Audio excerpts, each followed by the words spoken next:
Coming up on the Sarc Fighter podcast, how to value your time when the doctor says you don't have much left. Today, I'll be sharing some thoughts from a man who pretty much had everything, including a healthy life, until earlier this summer. This is the Sarc Fighter podcast, living with sarcoidosis and other rare diseases. Here's your host, John Carlin.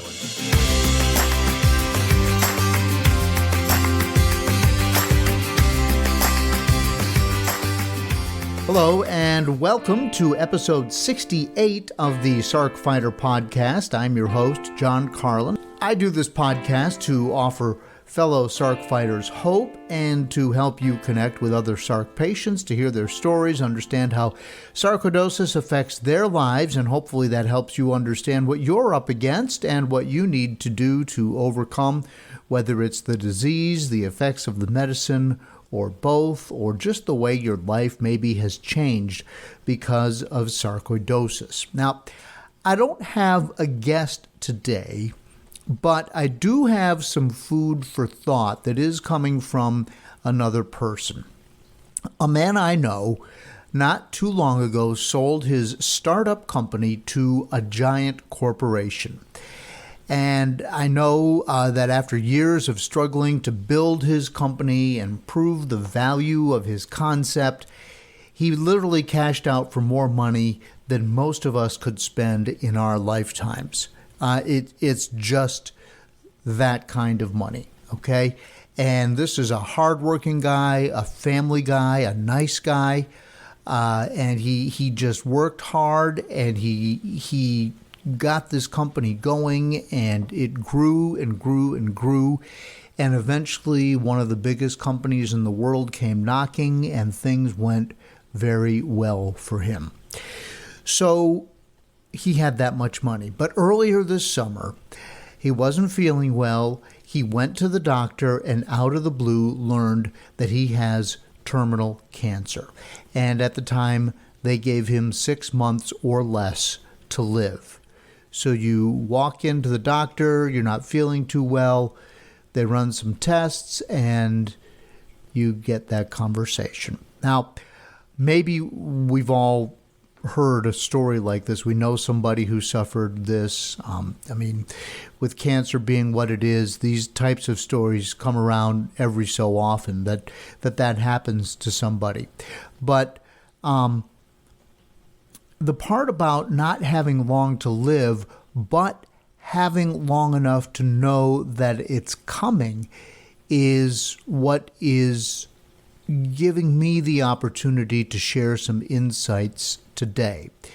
Now, this did happen to another friend of mine, and it happened so fast that I never got to say goodbye or tell him how much I respected him for the way he lived his life. Another good guy, family guy, successful businessman, had a family business that he inherited and ran it and did all the right things, was a very community-oriented guy. In fact, we had served on a local board together for a nonprofit, and he literally was at one meeting, and by the next meeting, he had passed away. That's how fast it was. So now there's this person that I want to talk to you about today, and I know him professionally versus personally. I do know his story quite well. There's been a fair amount written about it, and he has now been journaling online, asking some of life's most important questions. And I don't know if it's important that he was so successful and made so much money and had such a great family and tried to do everything right, that makes these questions any more or less relevant. It seems to me that it does.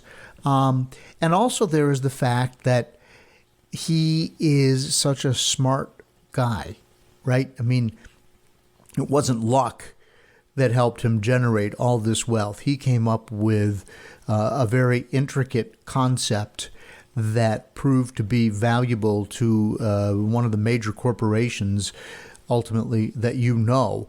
And the average guy on the street, me, other people I know, you don't just come up with this, right? You've got to be a little smarter than the average guy. So now he's in this situation.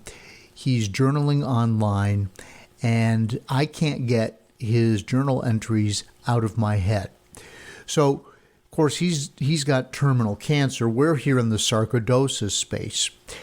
And we all know, of course, that sarcoidosis can be terminal. A quick Google search shows that about 1 to 8% of cases of sarcoidosis turn out to be fatal. And we often talk about how difficult life with sarcoidosis is, fatal or not, knowing that there is no cure, so we live with the side effects of the medications. Our lives are greatly restricted. We mourn the loss of the life we once had. Our families are impacted. Our careers are often ruined. And we're all trying to come to grips with what's happening to us. And if you've listened to the Sarc Fighter podcast, people have come on and they have shared their stories, and these are touch points. And and I got to tell you that I got an email from Australia this week from somebody saying thank you so much for this podcast.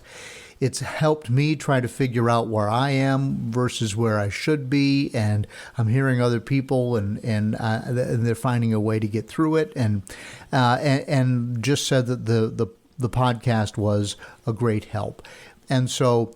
And that's the part under coming to grips with what's happening to us, right? Well, and I use myself as an example oftentimes because, not because I think that my example is so awfully important. In fact, I would say that it's not. But I use myself as an example because I know I have permission to talk about myself. And oftentimes I don't want to be talking about somebody else without having had a long conversation with them first. So I just use myself often as an example. But please understand that I don't do this just because I want to talk about me. And some of this is going to come back around when you listen to some of these journal entries and some of the questions that this man is asking as he's facing the imminent end of his life. But I was shocked when I was first diagnosed because I almost never get sick. And I've heard that from any number of guests, also here on the podcast. So here comes sarcoidosis. It nails you from out of left field. But when I first was diagnosed, I started thinking for the first time that, wow, I might not live into my 80s. When I then might more reasonably expect to pass from old age or some of the afflictions that happen to us all when we get older. And I started thinking about it a lot when I was diagnosed, and honestly, I still do. I mean, it comes around a lot. I don't mind telling you, I'm in my early 60s. A friend of mine who's a little older, who reached his 60s about 5 years ago, told me, John, it's like being on vacation and it's Thursday, okay? It's just about to be over, but it's not over yet. And so you start looking at life differently. So, but now I'm on Thursday, and I have sarcoidosis, and I wonder what's going to happen. And I'm assuming that if you're a Sarc patient, perhaps you have had those thoughts as well. And I do know that many of my guests have shared that they do. So when we come back here in less than a minute, I want to look at some of the questions that this man has been raising in his online journal, and we'll take a look at that, and it's some serious food for thought next on the Sarc Fighter podcast. I feel like a zombie, just feeding and stumbling.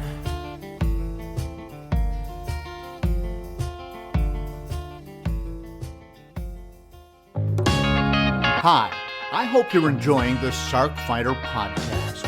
You may be wondering, what can I do to help? How can I be a part of the sarcoidosis solution? It's simple. Make a donation to KISS, Kick In to Stop Sarcoidosis. 100% of the money goes to the Foundation for Sarcoidosis Research. Look for a link in the show notes of the Sarc Fighter podcast.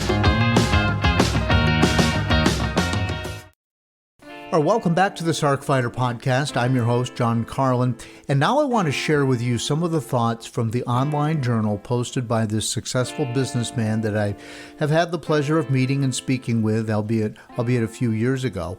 And let me preface this by saying that I do not have his permission to share these thoughts, and in fact, I don't even know how I would go about asking for that.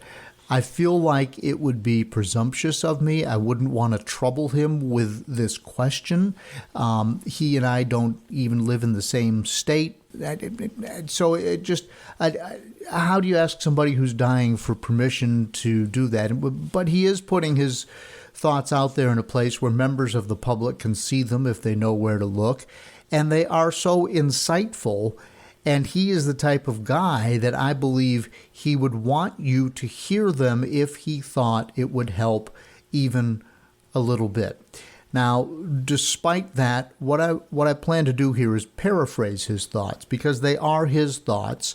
And my only intent here is to help those of you who have health issues of your own to find a way to grapple with some of the issues that you may be facing. And he's facing these coming from a place that, let's face it, very few people are in this world knowing that they don't have a long time to live, but still having the faculties to sort of express these thoughts, and then to be doing it from a place that this guy has come from. I just think it's fascinating. And the first thing that I would say is that I've been fascinated with how he does not put himself first. So he keeps raising questions like, how can he make life easier for his family and his friends once he passes? He has mentioned that he is concerned that he is making them sad and making his life worse in some way because they are around him as he's going through this. And of course, I'm sure everybody's putting up a brave front and they're trying to make him feel good, but he's smart enough to know that that's probably what's going on. And he very much does not want to play the sympathy card when he's trying to get his way. He's married. I'm married. You may be married. There are times in a married life when you want the other person in the room to do something or to see things your way or to be understanding of a given situation. And sometimes you will reach for whatever is available to try and sort of win, if you will, that situation. And he has mentioned that he absolutely positively does not want to refer to his situation as he tries to navigate those situations. I just wonder how he's able to do that, really. I mean, you would just think that because you're going to die soon that you should just get whatever you want and everybody around you should do what you want when you want, but he doesn't want it that way, and he doesn't want to play that card, and he's talked about that. And now he's looking back on his life and he's wanting to make good for having been a butthole in certain situations. That's my word, not his. Again, I'm paraphrasing, but we've all looked back and there were situations where maybe we weren't our best self, or maybe we were so determined to get our way or to overcome or whatever that you just knuckle down, maybe beyond what is reasonable. And he's looking back and wishing that he could reach back to people from throughout his life and make good on those. Again, wow. Would you do that if you were facing the same thing? Are you doing that now, knowing that you're in a bad way because you have sarcoidosis? Is that one of the things that occurs to you? I have some situations in my life where I look back and I still want to say, so there, I was right. Maybe that notion of granting forgiveness or seeking permission to apologize would come up if I was faced with his situation. And then he's lamenting spending time away on business instead of spending more time with his kids, with his family when they were younger. And again, this is a guy who was, top 0.5% successful, right? I mean, he may have spent a lot of time on business, but he was able to provide a fantastic life for his family. You know, a life that most of us would envy. And but he's looking back and saying, yeah, maybe if I had drawn that line in a slightly different place, maybe I would have done that. And he very much wants to provide words and encouragement to loved ones in the remaining time that he has. So in this time when everybody should be feeling sorry for him and he rightfully could be seeking pity from other people, what he's trying to do is find ways to be encouraging to other people, to say something, to find the words to help them live better lives going forward.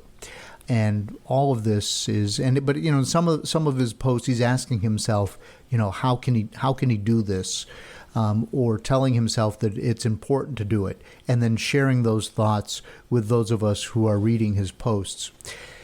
And that brings me to another concept that he has been exploring, and that is something that you may have thought about. I think about it a lot. I hadn't thought about it so much in life terms, but urgency versus importance. And this is something that comes up all the time in my business. I'm in television news, right? And we know that when there is breaking news, it drives viewership. So the newer something is, the more likely you are to watch it. And then when you think about it, you think about the word news, which means something new. And so our job is to provide the very latest information, no matter what it is, right? But in many cases in television news, there are stories that we know that even by tomorrow, by the next 24-hour news cycle, there may be little interest in a given story, but because it's breaking, because it's happening right now, there is so much interest in it that it's the lead story in our newscast. So what winds up happening is the urgent story takes precedence over the important story. What am I talking about? For example, a car wreck on the interstate that has traffic backed up, and it's happening at 6 o'clock at night when we're doing the news. We can send a reporter out there. That reporter can be live on the scene, and we can say there is a 10-mile backup on the interstate right now. You need to avoid it. We can show the wreckage of, let's say, a tractor trailer is turned over. Let's say nobody was even hurt or killed, but a tractor trailer has turned over and the interstate is blocked. By tomorrow, that tractor trailer will have been moved. The 10-mile backup will be gone. We won't think about it again, right, in terms of news value. Versus, say, a story that's ongoing, but it's really important.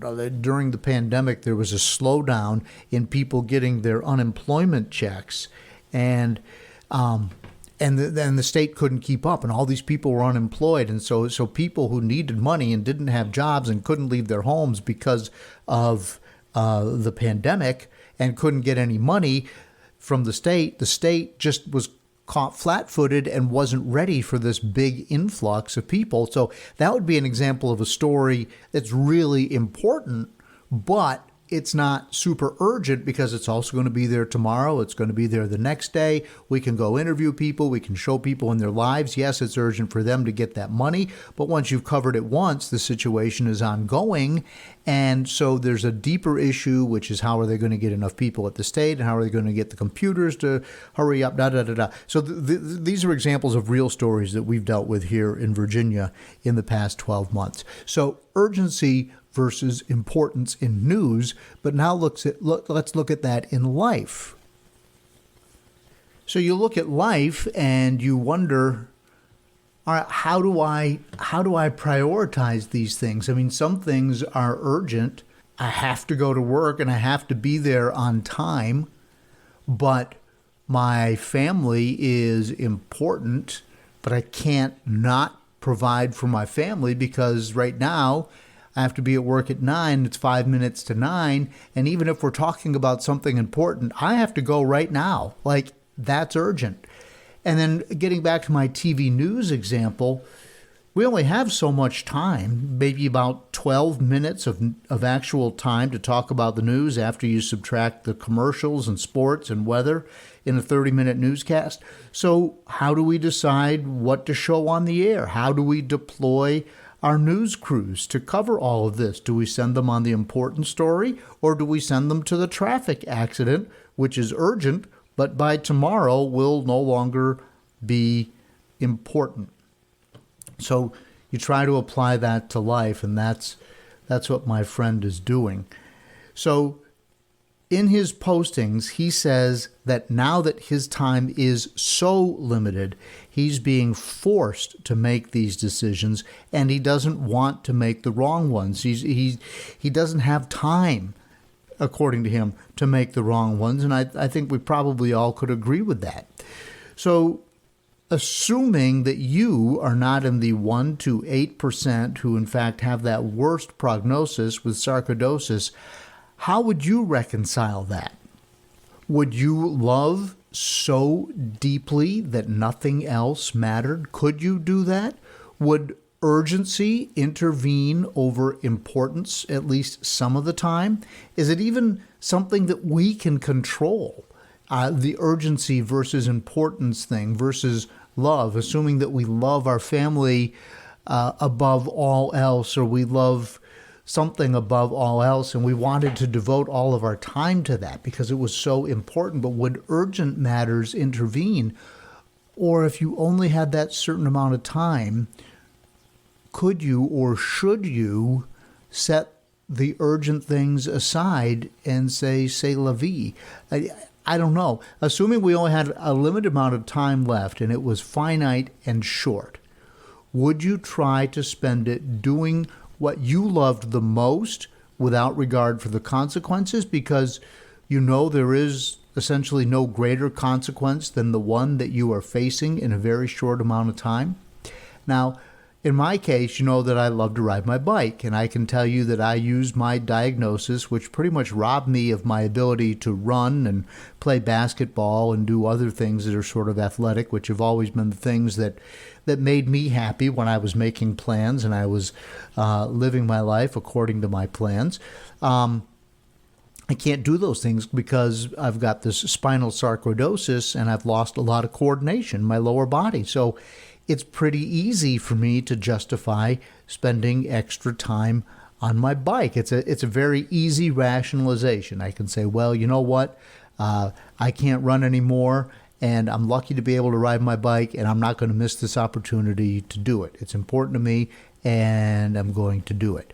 I can tell you that when I first got this diagnosis and there was an opportunity, there was a chance that I might not be able to walk, one of the things that I wanted to do was go and see the Grand Canyon. And my wife and I made plans. The pandemic interfered, but we eventually got to go see the Grand Canyon.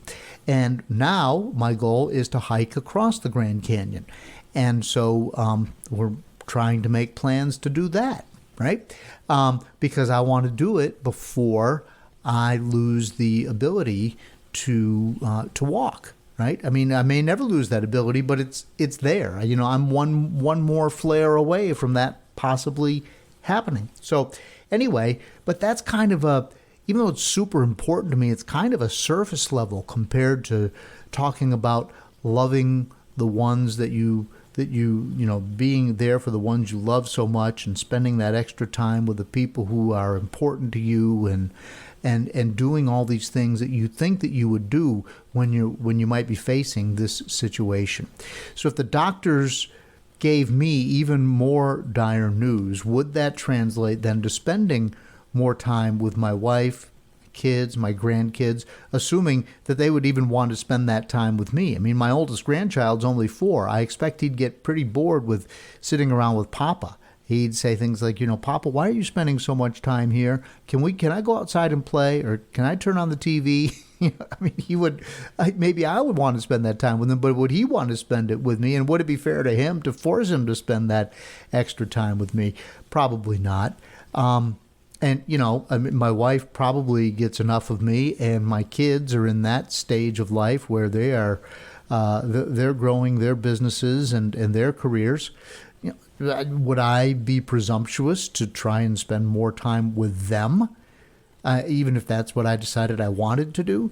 I mean, these are such difficult questions. There's no answer to them, but I just can't stop thinking about this stuff all of a sudden because I've been reading these posts. So here's another thought that my friend had.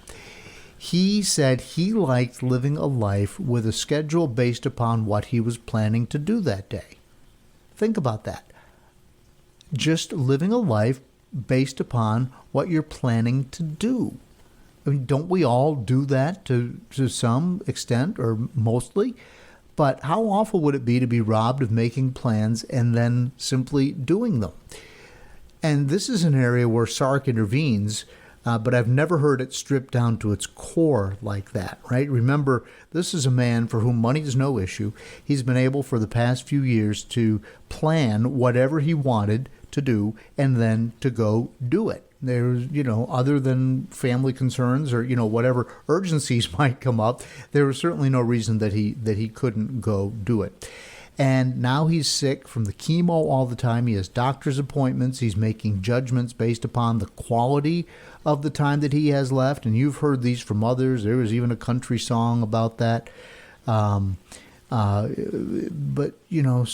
he's looking at if he takes his chemo, he may live a few weeks longer. But what good would it be if he's just in pain and he can't move around and have any quality of life? So maybe it's better to have just a few good weeks. So you make these quantity decisions, right? And he's not, as he said, his schedule is pretty much open right now.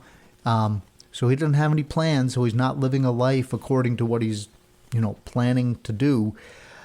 And we in the sarcoidosis sector know all about the doctor's appointments. We know all about the long-term side effects of drugs that can have permanent after effects. We know that it may be hard to make plans and just live a life working through them. And this was an epiphany for me, I got to tell you, like a life just doing what you planned. A life just doing what you planned. And when you think about sarcoidosis, it causes all these setbacks. And so the life that you once knew, as I said before, that we mourn the loss of our previous life. Well, maybe when you boil it down to its bare essentials, your previous life was just doing what you planned. And now you either have to plan different things or you can plan nothing, because sarcoidosis is doing that to your body, or the drugs to fight sarcoidosis, the therapies are doing that to your body. And so you're not even able to plan a few things and then just go do them. And so to me, the epiphany was, wow, like when I get up in the morning, I know that I'm going to make my coffee. I'm probably going to, it's summertime, I'm going to water the plants on the front porch. I'm going to mow the lawn. I'm going to walk the dog. I'm going to go to work. And these are tasks that I don't particularly, other than the coffee and sometimes walking the dog, maybe enjoy, right?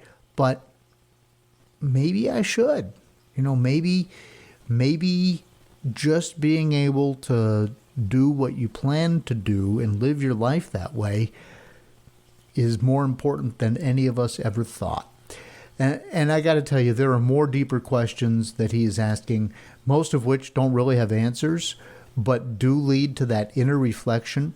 And I'm just hoping on the podcast here today that maybe by sharing some of the thoughts of someone who pretty much had everything, at least from the outside looking in, but is now facing an imminent death, that maybe that can help you deal with sarcoidosis, evaluate some of the questions that we all ask ourselves, and just look at things through the lens of what if everything that was going on in your life was still going on, no matter what it is, and now you are forced, due to the ultimate time constraint, to really decide what's important and what's not.